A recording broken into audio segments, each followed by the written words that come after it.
روزہ رکھا ہوا ہے، نفلی روزہ رکھا ہوا ہے. کہتے ہیں میں اور پریشان ہوا، میں نے فوری طور پہ سوال کیا کہ اب تو کدھر جائے گا؟ تو کہنے لگا اب میں کہیں نہیں جاؤں گا، میرے ایک دن کا خرچہ میرے ماں باپ نے جو ڈیوٹی لگائی ہے وہ 3 دینار ہے، پورا ہو گیا ہے. اب میں باقی جو وقت بچے گا یا قرآن پاک کی تلاوت کروں گا یا محمد عربی پہ درود و سلام پڑھوں گا. میں نے کہا افطاری کر لینا. کہنے لگا مجھے مسجد بتا دو، میں جا کے اللہ اللہ کرتا ہوں، مجھے شام کو لے آنا. افطاری ہمارے ساتھ اس کی طے ہو گئی، مسجد چلا گیا. مغرب بعد لینے گیا تو کہنے لگا عشاء کے بعد آنا، اب تو میں نے پانی سے افطار کر لیا، کھانا کھانے جاؤں گا تو جماعت رہ جائے گی. کہتے ہیں عشاء کے بعد میں لایا، اس کو کھانا کھلایا. رات گہری ہو گئی تو میں نے کہا تو سو نہیں جاتا؟ کہنے لگا کوئی عرض نہیں، کبھی دور مزدوری کرنے نکل جاؤں تو رہ بھی جاتا ہوں، گھر والوں کو پتا ہے. کہتے میں نے مسافر خانہ کھولا، یوں سمجھیے ڈرائنگ روم بیٹھک میں نے کھولی، اس کو سلا دیا. میں اور میری بیوی اپنی معذور بیٹی کو روٹی دینے گئے اور ہم نے جا کے اس کو کھانا کھلایا جو ٹانگوں سے معذور تھی، اور ساتھ کہا کہ بیٹی آج بڑا پرہیزگار جوان ہمارا مہمان ہے. آج چڑھتی جوانی اور تقوی کی روشنی اس کے چہرے سے چمکتی ہے. کیا بات ہے، بڑے ہی اچھے گھرانے کا تربیت یافتہ ہے. کہتے ہیں بچی کو کھانا کھلا کے لوٹے، اپنے کمرے میں سو گئے، بیٹی اپنے کمرے میں لیٹ گئی. ترس گئے تھے کہ بیٹی قدموں پہ چلے. تہجد کا وقت ہوا تو دروازے پہ دستک ہوئی. بڑی بے چینی کے ساتھ اٹھے میاں بیوی، کون ہے؟ بیٹی کی آواز آئی ابا جی دروازہ جلدی کھولیں. کہتے ہیں کلیجے پھٹنے لگے، ذہن بکھرنے لگے. سوچے ہیں کہ وہ 2-1 منٹ ہمارے اوپر پہاڑ بننے لگے. دروازہ کھولا تو وہ بیٹی جس کے لیے ترس گئے تھے کبھی چلے گی، وہ اپنی ٹانگوں پہ کھڑی ہے. کبھی دوڑ کے ادھر جاتی، کبھی دوڑ کے ادھر آتی. بیٹیاں پریشانی کا فون کر دیں تو پھر بھی آنسو نکل آتے ہیں، اور بیٹی گھر میں خوشی آ جائے تو پھر بھی ماں باپ رو کے ہی شکر ادا کرتے ہیں. ان کے لیے روتے ہی رہتے ہیں. کہتے ہیں میں تڑپ گیا. بیوی بھی رونے لگی، بیٹے یہ کیا ہوا؟ ہم تو مایوس ہونے لگے تھے معاذ اللہ کہ اب تو ٹھیک نہیں ہوگی، کیا ہوا؟ کہنے لگے ابا جی اماں جی آپ نے بتایا نا نیک جوان آیا ہے، نیک آیا ہے. تو میں آپ چلے گئے تو میرے دل میں خیال آیا اے اللہ اگر وہ واقعی نیک ہے تو اس کے صدقے مجھے شفائی عطا فرما دے. یا ایھا الذین آمنوا اتقوا اللہ وابتغوا الیہ الوسیلہ، اے اللہ صحت ہی دے دے. کہتے ابھی میری دعا بھی پوری نہیں ہوئی کہ میرا وجود حرکت کرنے لگا، اور یہ دیکھو میں اٹھ کے کھڑا ہو گئی ہوں. کہتے ہیں ہم لوگوں نے یہ دیکھا تو بھاگے اس کے کمرے کی جانب. جب دروازے پہ ہاتھ رکھا تو دروازہ کھل گیا. آگے گئے تو پلنگ خالی تھا، ایک رکا چھوڑ گیا ہے.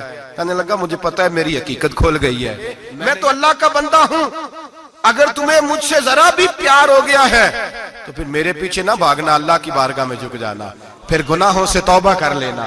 کہا وہ تربیت یافتہ جوان آیا ہے اور مجھے بدل گیا ہے. میرے بھائی ماں باپ کی ذمہ داری اولاد کو نکھارنا ہے، ان کو سنوارنا ہے. روزی روٹی کی ذمہ تو اللہ تبارک و تعالیٰ نے لیا ہوا ہے. جو ڈیوٹی اللہ کی تھی وہ معاذ اللہ ہم نے اپنے ذمہ لے لی ہے. اولاد کو رزق حلال کی تربیت کریں، انہیں حکم دیں کہ وہ ہاتھ نہ پھیلائیں، انہیں کہیں کہ وہ محنت کر کے کھائیں، لیکن اصل تو ان کا اخلاق سنوارنا ہے. بچے ہمارے ان کی پوزیشن اتنی خراب ہو جاتی ہے، ہم لاڈ پیار میں اتنا ضدی کر لیتے ہیں. جب جس بچے کا ماں باپ کے ساتھ گزارا نہیں، بتلائیے وہ بیوی کے ساتھ گزارا کرے گا؟ جس کا ماں باپ کے ساتھ وقت نہیں گزرتا وہ بہن بھائیوں کے ساتھ گزارے گا؟ جس کا ماں باپ کے ساتھ وقت نہیں گزرتا وہ کولیگز کے ساتھ وقت گزارے گا؟ کس طرح وہ اپنے آپ کو، میرے نبی کریم سید عالم صلی اللہ علیہ وسلم نے ڈیوٹی لگائی کہ ماں باپ اپنے بچے کی تربیت کریں، انہیں اللہ سے جوڑیں. تکلیف میں وقت گزارا جناب اسماعیل نے. ایک روایت ایسی بھی ملتی ہے کہ 13 سال حضرت ابراہیم پلٹ کے گئے نہیں بیٹے کا پتہ لینے، لیکن جب بھی بیٹے نے ماں سے باپ کے بارے میں پوچھا کہ میرے والد کیوں نہیں آتے تو ماں نے ایک ہی لفظ کہا، بیٹے جناب ابراہیم اللہ کے نبی ہے اور اللہ کے حکم سے ہمیں چھوڑ گئے ہیں. ایسی تربیت، ایسی ٹریننگ بچے کے ذہن کو بدل ڈالا، اسے اللہ والا بنا لیا. اور ہمارے مفسرین نے بحث کی ہے کہ جناب اسماعیل جو اللہ کی راہ میں قربان ہونے کو تیار ہو گئے، ان کے سینے میں جو رب کریم کا اتنا پیار موجزن ہوا کہ وہ گردن کٹانے پہ تیار ہو گئے. تو فرماتے ہیں یہ تربیت جناب حاجرہ کی تھی، یہ ٹریننگ حضرت وہ فیضان نظر تھا، یہاں کے مکتب کی کرامت تھی. سکھائے کس نے اسماعیل کو آداب فرزندی؟ میرے بھائی یہ جناب حاجرہ نے تربیت دی. ایک بہت بڑے محدث ہیں، اتنے بڑے محدث ہیں کہ میرے نبی کریم کی مسجد نبوی میں وہ حدیث کے استاد رہے. حضرت ربیعہ بن عبد الرحمن نبی پاک کی مسجد نبوی میں حدیث کے استاد ہوئے اور حضرت حسن بصری جو جناب علی کے شاگرد ہیں وہ بھی حضرت ربیہ کے شاگرد ہوئے. حضرت امام مالک جو 70 سال تک مدینہ اور مکہ میں حدیث پڑھاتے رہے وہ بھی حضرت ربیہ کے شاگرد ہیں. ان کے والد کا نام تھا عبد الرحمن فروغ. تاریخ بغداد میں لکھا ہے کہ بنو امیہ کے دور میں تابعین کے زمانے میں جناب عبد الرحمن بن فروغ گھر سے چلے گئے. ایک روایت ہے بچہ چھوٹا تھا, ایک روایت ہے بچہ ابھی ماں کے پیٹ میں تھا, جہاد کرنے چلے گئے. اس دور میں یہ جہاد ہوتا تھا کہ ایک علاقہ فتح کیا تو مسلمان اگلے علاقے میں چلے گئے, اگلا فتح کیا تو اگلے علاقے, ایک کے بعد دوسرے لوگ پلٹ کے نہیں آتے تھے. حضرت عبد الرحمن گئے 30,000 دینار بیوی کو دے گئے, کہنے لگے سنبھال کے رکھنا. اور جہاد کرنے نکلے تو 27 سال تک گھر نہیں آئے, اور 27 سال کے بعد آئے تو حضرت ربیہ محدث بن چکے ہیں, مسجد نبی میں حدیث کے استاد ہیں, بیٹا بہت بڑا شیخ بن گیا. واپس آئے, ہاتھ میں نیزہ ہے, کالی داڑھی تھی ساری سفید ہو گئی, وجود بڑا تگڑا تھا, کمزوری آ گئی. آئے, نیزہ پکڑا ہوا ہے, گھوڑے پہ بیٹھے ہیں, مدینہ منورہ میں گھر ہے, دروازے پہ دستک دی. حضرت ربیہ نے دروازہ کھولا, اندر داخل ہونے لگے تو کہنے لگے بابا تو کدھر گھستا آ رہا ہے؟ کدھر؟ اس نے کہا تو پیچھے ہٹ, تو میرے مکان پہ کب سے قبضہ کر کے بیٹھا ہے. بات تیز ہونے لگی, آواز تھوڑی بزرگوں کی بلند ہونے لگی تو اندر سے زوجہ نے سن لیا. وہ دروازے کی اوٹ سے دیکھنے لگی تو پہچان گئی, کہنے لگی ربیہ پیچھے ہٹ جا, یہ کوئی غیر نہیں ہے, تیرے والد گرامی ہے, یہ تیرے والد ہیں. اندر آئے, باپ بیٹا ملے, عصر کی نماز کا وقت ہو گیا, بڑا روئے. 27 سال کے بعد باپ لوٹا, 27 سال کے بعد بڑے روئے. نماز کا وقت ہوا تو حضرت ربیہ جلدی سے وضو کیا, مسجد نبوی شریف چلے گئے. جناب عبد الرحمن فروغ نے بھی کھانا وانا کھانا تھا, کھانا کھانے بیٹھے تو حکم دیکھے شوہر کیا کرتا ہے. یہ نہیں پوچھا کہ 27 سال حال کیا رہا, پوچھنے لگے میں تجھے 30,000 دینار دے گیا تھا, وہ کدھر ہے؟ تو زوجہ کہنے لگی کھانا کھا لو, عصر کی نماز پڑھ کے آؤ, پھر بتاتی ہوں پیسے کہاں ہیں, آپ کی رقم بڑی اچھی جگہ پہ محفوظ ہے. کہتے ہیں میں نماز پڑھنے مسجد گیا, عصر کی نماز کے بعد میرے نبی پاک کے منبر پر ایک نوجوان بیٹھا ہے. گھر میں تو ان کا انداز ٹوپی پہننے کا تھا نا, سادے عام لباس میں, مسجد نبی میں جبہ پہنا ہے, سر پہ امامہ ہے, خوبصورت لب و لہجے میں رسول اللہ کے منبر پر بیٹھ کر, نبی پاک کے منبر پر بیٹھ کر, پتہ نہیں آپ کو اس بات کی لذت نصیب ہو رہی ہے کہ نہیں, عام جگہ نہیں, نبی پاک کے حضور کے منبر پر بیٹھ کر نبی پاک کی حدیثیں سنا رہے ہیں. اتنا بڑا مقدر. کہتے حضرت امام مالک جیسے لوگ, خواجہ حسن بصری جیسے لوگ کاغذ قلم لے کے حدیثوں کی سماعت کر رہے ہیں, ان سے درس لے رہے. جناب عبد الرحمن کہتے ہیں میری نظر اٹھی, کچھ بوڑھا ہو گیا تھا, کچھ اس وقت وہ ٹوپی میں سادے لباس میں تھے, پہچان نہ پایا. ایک شخص سے پوچھا یار ہے تو جوان پر اس کے چہرے کی نورانیت میرے دل کو بھا گئی ہے تو جوان پر اس کا حدیثیں بیان کرنے کا انداز میری طبیعت کو گھائل کر گیا. یہ کون ہے جو نبی پاک کی مسجد میں بیٹھ کے حدیثیں بیان کر رہا ہے؟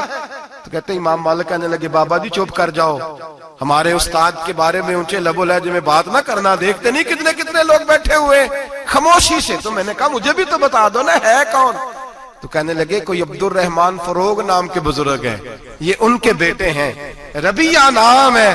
کہتے ہیں جب لفظ کہے تو میرے آنسو چھلک کے باہر آئے اور میں حضور کی مسجد میں گر گیا اور رونے لگا کہ یہاں اور میرے رسول پاک سید عالم صلی اللہ علیہ وسلم کے منبر پر اور میرا بیٹا. کہتے ہیں میں تڑپ کے گھر گیا اور گھر جا کے میں نے اپنی بیوی کو جب دیکھا تو میرے آنسو نکل گئے. میری بیوی سمجھ گئی کہ یہ میرے محدث بیٹے کو دیکھ آیا ہے.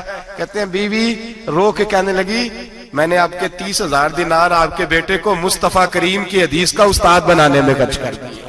میں نے وہ 30,000 دینار خرچ کر دیے, 30,000 دینار آپ کا بیٹا میں نے. تو کہتے ہیں میں اپنی بیوی کی طرف دیکھنے لگا, میں نے کہا قربان جاؤں, میں اگر اللہ کے دین کے رستے میں تھا تو نے میرے ساتھ نیکی کی ہے, میرا بیٹا بھی دین کے رستے پہ لگا دیا. میرے بھائی اللہ سے جوڑا, اللہ سے جوڑا. ان لوگوں نے اپنی اولادوں کو رب کریم والا بنایا, ان لوگوں نے اپنی اولادوں کو. اور پھر جب ارشاد فرمایا کہ چھوٹی چھوٹی برائی, ایک لقمہ حرام سے بھی وہ لوگ بچے.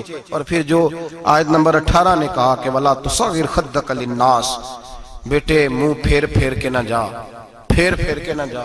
اگر آپ ناراض نہ ہوں تو ہم تربیت دیتے ہیں, کہتے ہیں اس بچے کے ساتھ نہ پھرا کر, یہ غریب ہے, اس کے ساتھ نہ پھرا کر. وَلَا تَمْشِ فِي الْأَرْضِ مَرَحًا, حضرت لقمان بیٹے سے کہتے ہیں منہ پھیر پھیر کے لوگوں سے بات نہ کر اور اکڑ اکڑ کے نہ چل. إِنَّ اللَّهَ لَا يُحِبُّ كُلَّ مُخْتَالٍ فَخُورٍ, اللہ کو وہ پسند ہی نہیں جو اکڑ اکڑ کے چلے اور اترائے.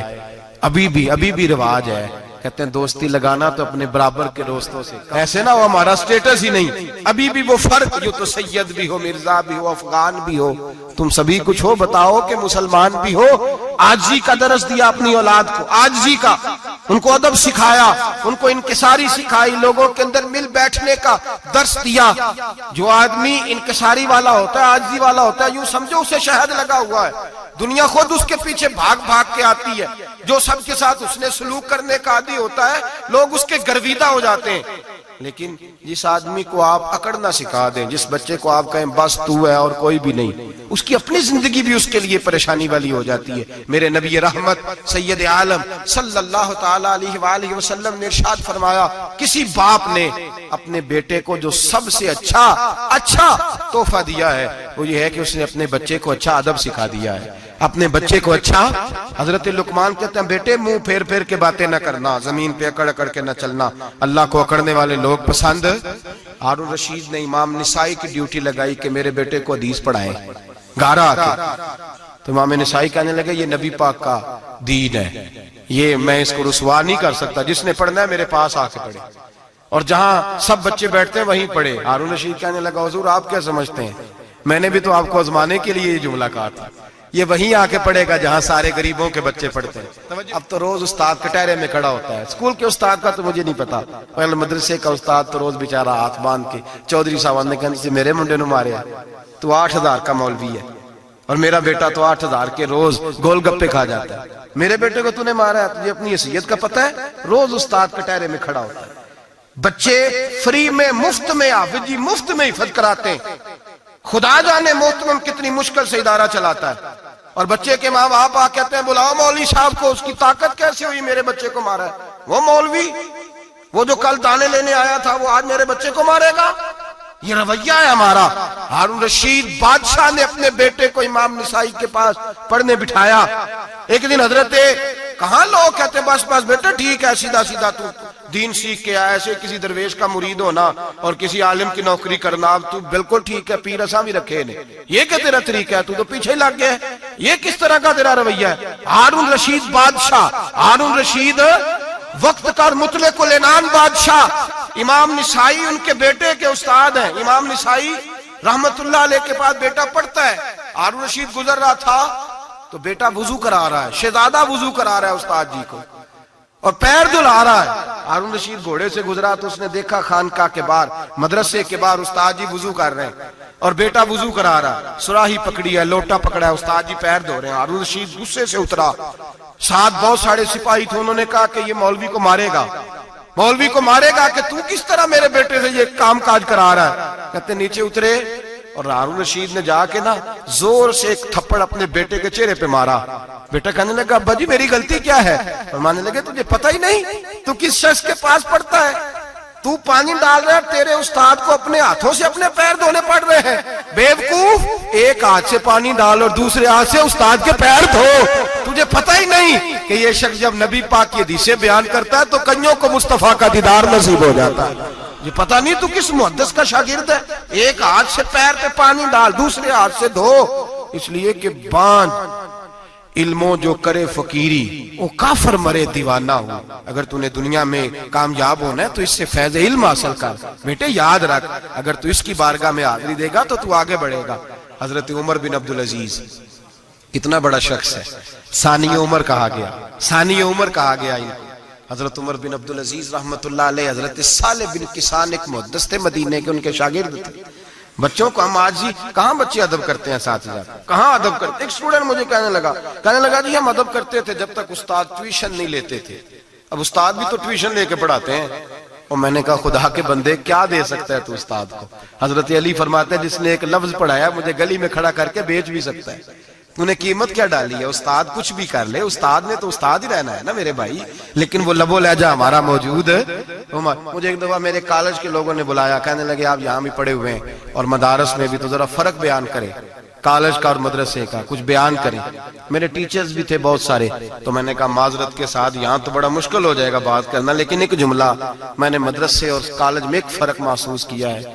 ہمارا مدرسے کا طالب علم آج بھی ہمارے جوتے اٹھا کے آگے رکھتا ہے، وہ آج بھی استاد کی موٹر سائیکل کو ٹاکی مارتا ہے، آج بھی صاف کرتا ہے۔ ہمارا مدرسے کا طالب علم آج بھی استاد کو پشت نہیں کرتا، لیکن کالج کا طالب علم پوچھتا ہے اسلامی آتلا آیا ہے، انگریزی والا آیا ہے، میں نے کہا اس کے تو لب و لہجے میں ادب نہیں ہے۔ اس لیے میں نے دونوں جگہ وقت گزارا تو میں سمجھا ہوں بڑے حالات خراب ہیں مدرسوں میں بھی۔ اب وہ کیفیت نہیں رہی جو بزرگوں کی تھی، لیکن پھر بھی اگر ادب ہے تو مدارس میں ابھی بھی ہے، ابھی بھی خانقاہوں میں ادب ہے، یہاں ابھی بھی خیر کی توقع موجود۔ وہاں سے تو رخصت ہو گیا، وہاں تو معاملہ اور طرح کا ہو گیا الا ماشاءاللہ۔ حضرت عمر بن عبدالعزیز جناب صالح بن کیسان کے پاس پڑھتے تھے، اسٹوڈنٹ تھے، اور پھر بعد میں آپ ان کے مرید بھی ہوئے، باقاعدہ درس لیتے تھے طریقت کا۔ حضرت جناب صالح بن کیسان کے پاس تعلیم تھی، ان کے والد جناب عبدالعزیز اس وقت مصر میں بہت بڑے تاجر تھے، جناب عمر بن عبدالعزیز کے والد، تو ان کے پاس چھوڑ گئے، کہا میرے بیٹے کی صرف ان کو دین نہ پڑھانا، اس کی روحانی تربیت بھی کرنا۔ ایک دن استاد جی نے عصر کی نماز کا سلام پھیرا تو حضرت عمر بن عبدالعزیز کھڑے ہو گئے، ایک رکعت ان کی رہتی تھی پیچھے، تو آپ نے نماز کے بعد بلایا اور بڑے میٹھے لب و لہجے میں کہا عمر کیا بات ہے تیری ایک رکعت رہ گئی؟ تو کہنے لگے استاد جی میں کنگھی کر رہا تھا، شیشے کے آگے کھڑا تھا، تو آئینہ دیکھتے دیکھتے بال سوارتے سوارتے مجھے پتہ ہی نہیں چلا، جب آیا ہوں تو لیٹ ہو گیا۔ حضرت صالح بن کیسان رحمت اللہ علیہ نے ان کے والد کو مصر میں خط لکھا، فرمایا آپ کا بیٹا میری پوری فرما برداری نہیں کرتا، کل کو مجھے نہ کہنا تربیت صحیح نہیں ہوئی۔ آج فلاں تاریخ کو اس نے ایک رکعت پوری چھوڑ دی ہے جماعت کے ساتھ، اس لیے کہ وہ کنگھی کر رہا تھا بالوں کی، پوری رکعت چھوڑ دی ہے۔ ابا جی بہت بڑے تاجر تھے، پر انہوں نے یہ نہیں کہا کہ مولوی تو پاگل ہو گیا، اس کو تو پتہ ہی نہیں کیا ہو گیا، ابھی بچہ ہو جائے گا سیانا، کوئی بات نہیں ٹھیک ہو جائے گا۔ حضرت عبدالعزیز نے وہاں سے ایک شخص بھیجا پیسے دے کے، گھوڑا دے کے، فرمایا مدینے جاؤ، اور سیدھا مدینے آیا۔ حضرت عمر بن عبدالعزیز کو گھر سے اچکا، بلایا نہیں، زبردستی پکڑا، اچک کے گھوڑے پہ بٹھایا، حجام کی دکان پہ لے گئے، فرمایا اس کی ٹینڈ کر دو، نے بال کاٹ دیے اور بال کٹوا کے سیدھے حضرت صالح بن کیسان کے پاس لے گئے، کہنے لگے حضور یہ کھاتا ہے اس کے والد کا، میں نے اس کی ٹینڈ کرا دی ہے، جس بالوں کی وجہ سے اس کی جماعت رہ گئی تھی میں نے وہ بال ہی ختم کر دیے۔ تو اس کے والد کہتے ہیں آپ ذرا ذرا سے بھی بات، ایک ذرہ برابر بھی بچے کے اندر ہم کوتاہی برداشت، ہم اسے سنوارنا چاہتے ہیں، معاشرے کو دینا چاہتے ہیں، ہم ایک خوبصورت انسان بنانا چاہتے ہیں۔ تو حضرت لقمان کہنے لگے بیٹے تو چہرہ رخسار بدل بدل کے لوگوں سے بات نہ کر، اکڑ کے نہ چل، اس لیے کہ اللہ کو اکڑنے والے پسند، تو کیا کر وقصد فی مشیک وغضض من صوتک، درمیانی چال چل، آواز کو پست رکھ۔ ہم اپنے بچوں کو میانہ روی کا درس نہیں دیتے۔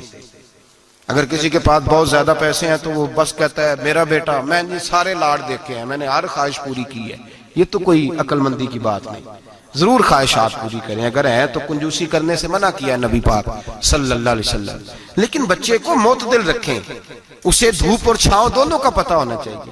اگر زمانے میں کبھی کڑی دھوپ آ جائے تو اسے اندازہ ہو کہ میں نے یہاں کیسے کھڑے ہونا ہے، اس کو درمیانہ اور میانہ روی کا اسے درس دیں، اسے پتہ ہو، وہ نرم دل بھی ہو اور برائی کے مقابلے میں ڈٹ جانے کی طاقت بھی رکھتا ہو۔ بچے کو درمیانہ رستہ، میرے نبی کریم علیہ السلام نے فرمایا ما عالم نقتصد، جو درمیانی چال چلتا ہے وہ کبھی تنگ نہیں ہوتا، اور خیر الامور اوسطھا، سب سے بہترین رستہ وہ ہے جو درمیانہ ہوتا ہے، جس میں افراط و تفریط نہیں ہوتی۔ بچوں کو درمیانہ پن سکھائیں، ان کو ان کے لب و لہجے کے اندر ایسا مزاج پیدا کریں کہ جس کے اندر وہ اپنی دنیا کے اندر بڑے سنور کر، بڑے نکھر کر وہ ترازو لے کے نکلیں تو وہ پورے عدل کے ساتھ اپنی زندگی گزاریں۔